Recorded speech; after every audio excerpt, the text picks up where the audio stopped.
Hey guys, how's it going? Welcome to my video. Okay, so I am going to do this video and give you guys some troubleshooting steps if you guys have the same issue that I had a couple days ago.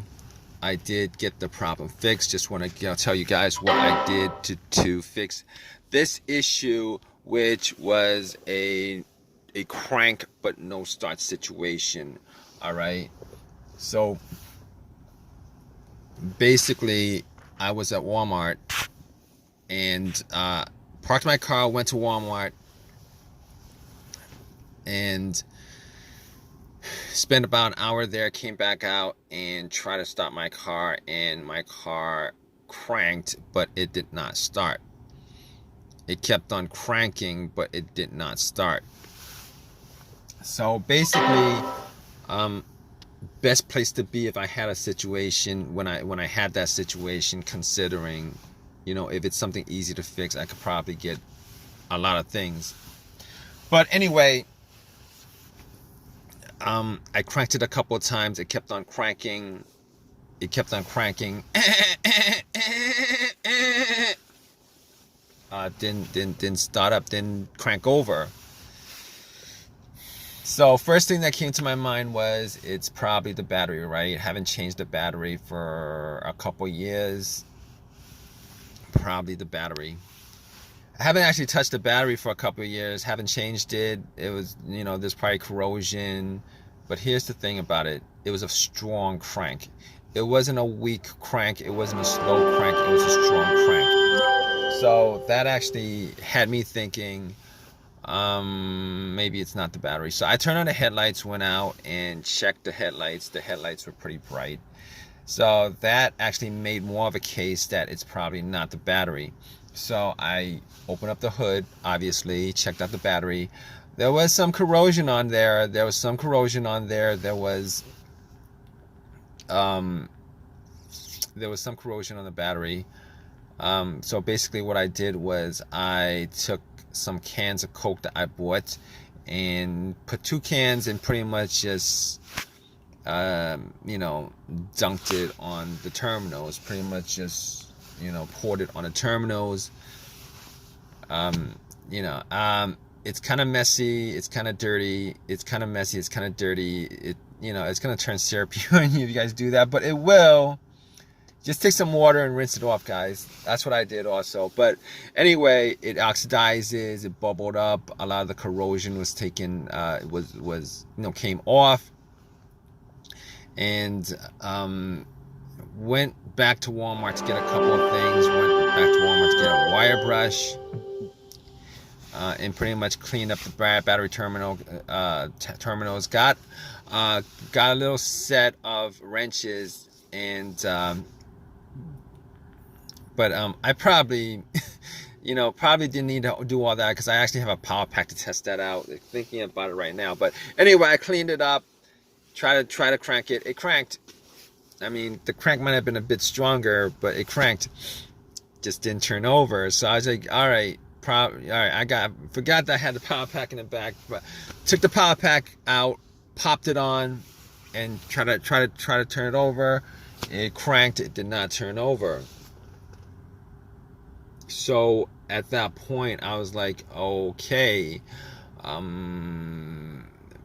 probably, I'm like, at that point I was 100% sure it wasn't the battery, considering considering the cranks were strong. It kept on cranking pretty strong, and putting the power pack on there, it should have just started up. It did not start up. So at that point I was like, I can rule out it's not the battery. All right, as far as the wiring on the battery, I could rule out that it wasn't the wiring on the battery either, because I actually did check out the ground wire. The ground wire is a negative cable, guys. For the most part, the ground wire is just connected to the frame of the car. I looked at the ground wire just to see whether there was any kind, whether it was loose, rusted, anything like that. It wasn't. It was very tight onto the frame, connected. There was no frayed wiring or anything like that. So I was like, okay. Okay, it's not probably not the wiring, probably not this. Okay, so I'm ruling out things at that point. All right, I'm ruling out the battery, I'm ruling out the wiring, and on top of that, I ruled out the alternator. The alternator wasn't really in you know what I thought it was causing it anyway, considering you know, it cranked up pretty strong. And cranking up pretty strong means that the battery was pretty strong. And when I put the cables on from the power pack, and it didn't start off up, you know, it's not the alternator, guys. You guys think it's not the alternator, it's none of that other stuff, okay? So at that point, I was like, here's the thing. As far as me, if you guys are in this situation, you guys trying to troubleshoot this whole entire thing, trying to rule out certain things. All right, here's the thing. There was no check engine light on the dash at all. No check engine light on the dash before the situation happened. I haven't had a check engine light on my dash for a while. Had some other issue, but that was a long time ago. No check engine light on the dash, okay? But I have an OBD2, and I plugged it in. And what you know, this situation could be caused by also your car's computer not registering, not connected to your car for whatever reason. Could be a fuse, a short somewhere, whatever. But I had an OBD2, plugged it in just to make sure that there, you know, there's nothing that I can actually take from this situation as far as it's scanning the whole entire thing. It was able to scan the whole entire thing, scanned it, and then came back with analysis, you know, no codes, all the monitors were cleared, everything was good. At that point, I knew that it was able to read the car's computer. So there's nothing wrong with the car's PCM, ECM. There's nothing wrong with the computer at all that's causing it. On top of that, like I said, very important whether there's a check engine light or not check engine light when it comes to troubleshooting this issue. All right, no check engine light means that you could pretty much consider that, you know, all the other stuff that could be causing it with a sensor on there is probably not causing the issue. And when I say this, I mean the mass airflow sensor, I mean the throttle position sensor, I mean the camshaft sensor, I mean the crankshaft sensor, I mean every single thing that you could possibly think of, all those things that you could possibly think of that has a sensor to it that could be causing this issue, you could pretty much just rule every one of those things out. Pretty much. Not always the case. Sometimes sensors go bad and the computer doesn't detect it, or it has a little bit of an issue and the computer doesn't connect, doesn't detect it. But in this case, ruled all those things out. Camshaft, crankshaft, position sense, throttle position sense, root every one of those things out. So at that point, all right, I'm down to pretty much a couple of things. Fuses, relays, the fuel pump maybe. Okay, it could be a couple other things outside of that. But we're just gonna troubleshoot little by little. So I was troubleshooting it little by little. All right, so got to the fuses, got to the relays, and pretty much what I did was could not figure out whether a fuse was blown. Did not actually smell any kind of burnt smell from it. So being as I was around at Walmart, went in and got a fuse tester, tested all the fuses. All the fuses were good. You know, all the fuses were good. There was not a single problem with the fuses.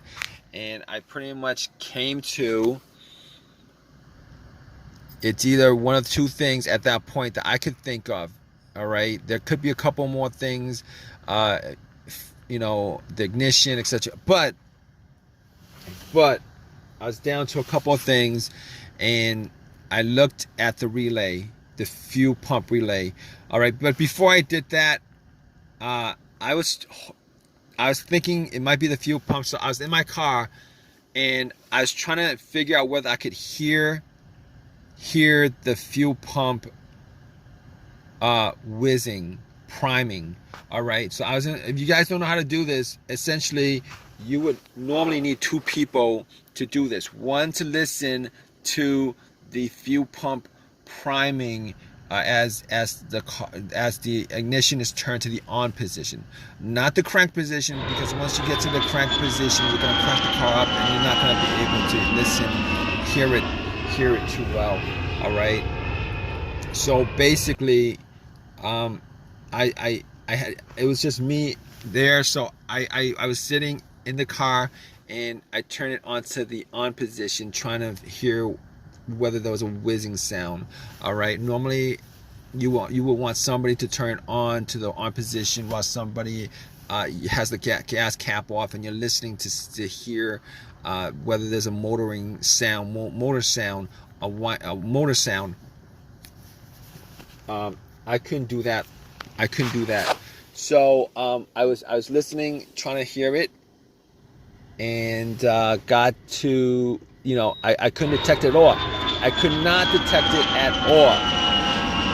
Detect the sound at all. So at that point, I was like, oh, okay, all right, we're gonna just swap out some relays. So I looked at the fuel pump relay, and I noticed that there was another relay that was the same. I'm not sure exactly where that relay actually, what component of the car that relay was for. Popped that relay out, popped it in, popped the relays out of the fuel pump, popped that relay out, swapped it. Swapped it. Guess what? It cranked over. Easy fix. Because if it didn't crank over, I would have been sure that it was the fuel pump that was the problem, but it cranked over, guys. So pretty much at that point, I knew it was the relay that what needed to be swapped out. Drove it to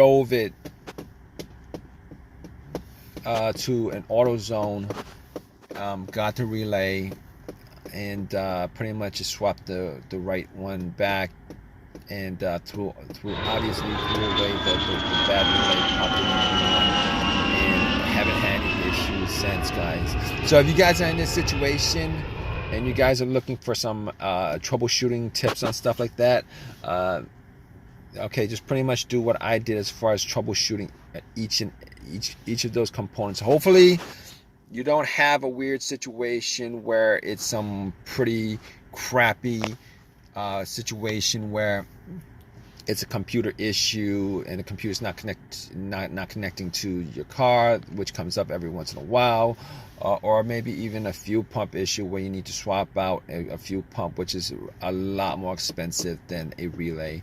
But I hope this has helped you guys out. If you guys like this video, please leave a comment in the comment section. Please subscribe. Please give me a thumbs up. Thanks. All right, guys, take care.